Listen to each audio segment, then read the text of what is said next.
Since the first time Yokozuna ousted Macho Man Randy Savage from the ring and was declared the winner of the 1993 match, the Royal Rumble has acted as a precursor to WrestleMania. Now theoretically, whoever emerges as the Rumble winner goes on to main event WWE's biggest show of the year. But what would any road to WrestleMania be without a few bumps along the way? WWE themselves routinely tweak the final Mania card in the weeks and months before, meaning not every proposed or expected WrestleMania main event actually ends up happening. Some of them are deliberate and some of them occur organically. In the past, unexpected injuries and fervent fan demands have forced WWE to drastically alter their Mania plans once more. I'm Adam Nicholas from What Culture Wrestling, and these are the 10 biggest swerves WWE made before WrestleMania. Number 10, the Big Show debuts amidst cage match chaos. Now, the fact that a villainous Vince McMahon character won the 1999 Royal Rumble match is something of a swerve to begin with. Steve Austin was chasing a third consecutive Royal Rumble win in '99, only to be foiled by the chairman of the board once again. The box office appeal of Austin versus McMahon would continue the following month, as the two were locked inside a steel cage with one another at the St. Valentine's Day Massacre pay-per-view. The two went to war as the stage was set to determine whether Austin would go to WrestleMania 15 for a shot at the WWF title. And if that wasn't dramatic enough, the cage bout would also feature the shocking debut of the Big Show. Show would unintentionally help Austin by hurling the rattlesnake against the cage wall, breaking the structure. Stone Cold stumbled to the floor and was declared the winner as Vince McMahon stood absolutely speechless inside the ring. Now, many had been expecting Austin to defeat McMahon, although there were few accounting for the idea of Big Show accidentally providing the assist. The swerve here is that Vince McMahon's Royal Rumble win ultimately meant very little, as the WWF eventually promoted Austin vs. The Rock to happen at WrestleMania. Number 9, Charlotte Flair dethrones the Empress. 2 weeks before WrestleMania 35, WWE announced that for the first time ever, the women would be main eventing, with the triple threat Raw Women's Championship match between Ronda Rousey, Charlotte Flair and Becky Lynch set to headline the Showcase of the Immortals. Now, this was, of course, incredible, exciting and history-making news, but with all the hype surrounding the newly confirmed main event, there was still a lot of unanswered questions regarding the fate of the SmackDown Women's Championship, its current owner Asuka, and just who exactly she should be defending it against. WWE had previously announced a women's fatal four-way match for the March 26th edition of SmackDown Live, including Naomi,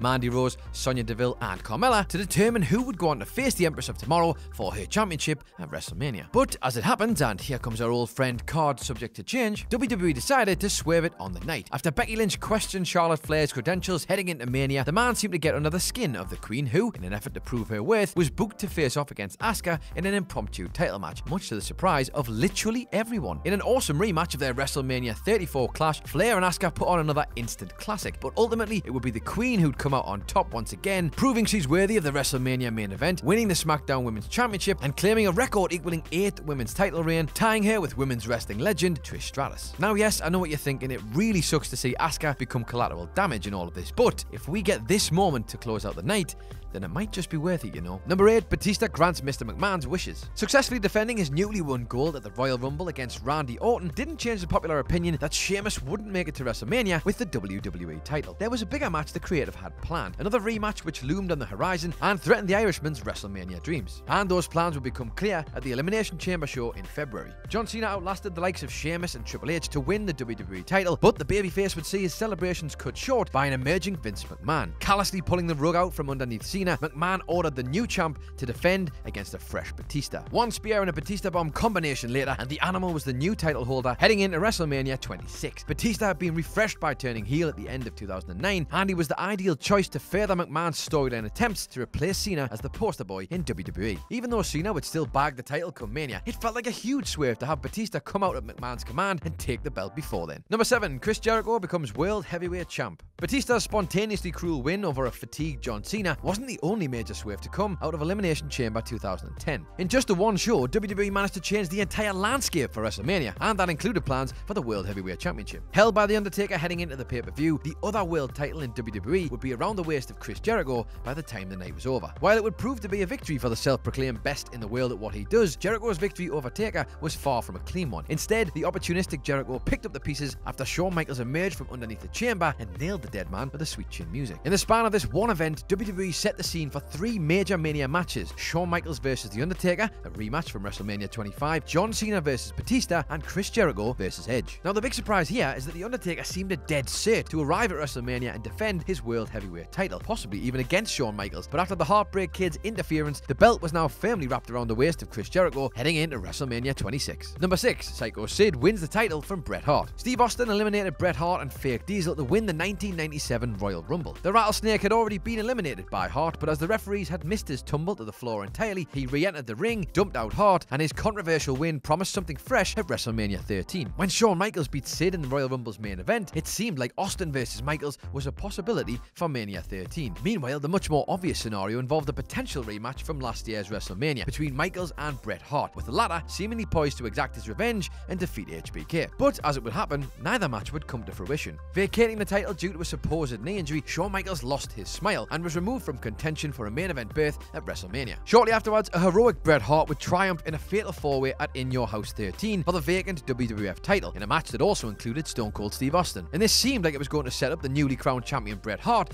versus the Rattlesnake as the most logical choice. But just 24 hours after winning the title, Bret Hart was beaten by Sid on Monday Night Raw, and the card was subjected to change once again. After a series of twists and turns, WWE would eventually settle on new champ Sid defending his belt against The Undertaker, while Hart would battle Stone Cold Steve Austin on the undercard. Number 5, Eddie Guerrero wins the title from Brock Lesnar. Recently rehired WWE creative mind Bruce Pritchard told on his podcast that Vince McMahon couldn't believe how small Eddie Guerrero was upon meeting him, suggesting that the single most powerful man in WWE would never entertain the thoughts of making Guerrero a world champion in his promotion. Pouring endless colour over a fairly black and white WWE landscape with his exploits on SmackDown, Latino Heat had become one of the most popular stars on the roster by 2003. Heading into 2004 though, it appeared the charismatic Guerrero would have to settle for a lower card spot at WrestleMania 20. Absolutely nobody could have imagined that Eddie Guerrero would beat Brock Lesnar, Vince's very own pet project, and win the WWE title at No Way Out less than a month before WrestleMania. And yet, that's exactly what happened. Despite it appearing that WWE were keen on a Lesnar vs Goldberg title showdown at Mania's 20th installment, plans were instead switched when Brock made it clear he wanted to leave the company and Goldberg's contract had ran its course. Left reeling over the loss of two huge stars, McMahon finally turned to Eddie Guerrero and gave the fans a moment they'll never forget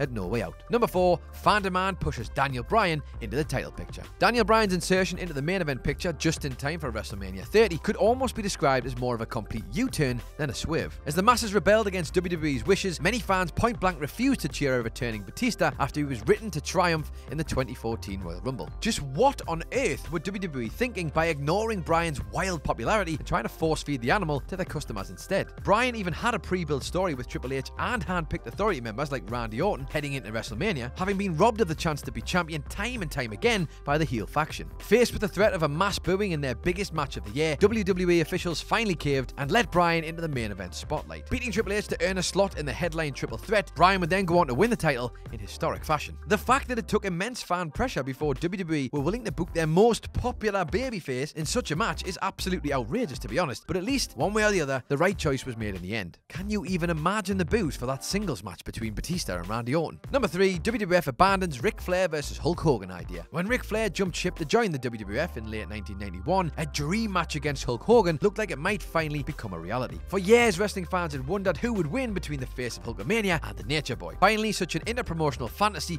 could come to life just in time for WrestleMania 8. Hogan versus Flair seemed like a no-brainer, not to mention the fact that it was exactly the kind of marquee matchup that WrestleMania demands. Unfortunately for everyone waiting to see the inevitable, that match would never happen. Running Hogan versus Flair on the house show circuit didn't impress Vince McMahon, and so the chairman of the board abandoned plans to have that match headline his biggest card of 1992. Flair would win the WWF title by coming out on top in the 1992 Royal Rumble match, but it would be another company stalwart who'd have the pleasure of being his dance partner at WrestleMania 8. The Macho Man Randy Savage was thrust into the title match against the Nature Boy, and Hulk Hogan, well, he would find himself being moved sideways to feud with Sid Justice. And somewhat incredibly, Hulk Hogan versus Ric Flair would actually never happen on WWF or WWE pay-per-view. Number 2, Mick Foley returns from retirement. There will always be regrets over the convoluted storytelling heading into WrestleMania 2000, not to mention that a heel Triple H would retain his title to close out the card, the first villain to do so in WrestleMania history. In retrospect, Mick Foley's rivalry with Triple H as both Mankind and Cactus Jack would have been perfect for Mania had it not run its course just before the show of shows. As Cactus, a brazen Foley put his entire career on the line against Triple H's WWF title inside Hell in a Cell. That No Way Out match remains a classic to this day, the kind of encounter with storyline weight that really belonged on a platform as big as WrestleMania. Instead,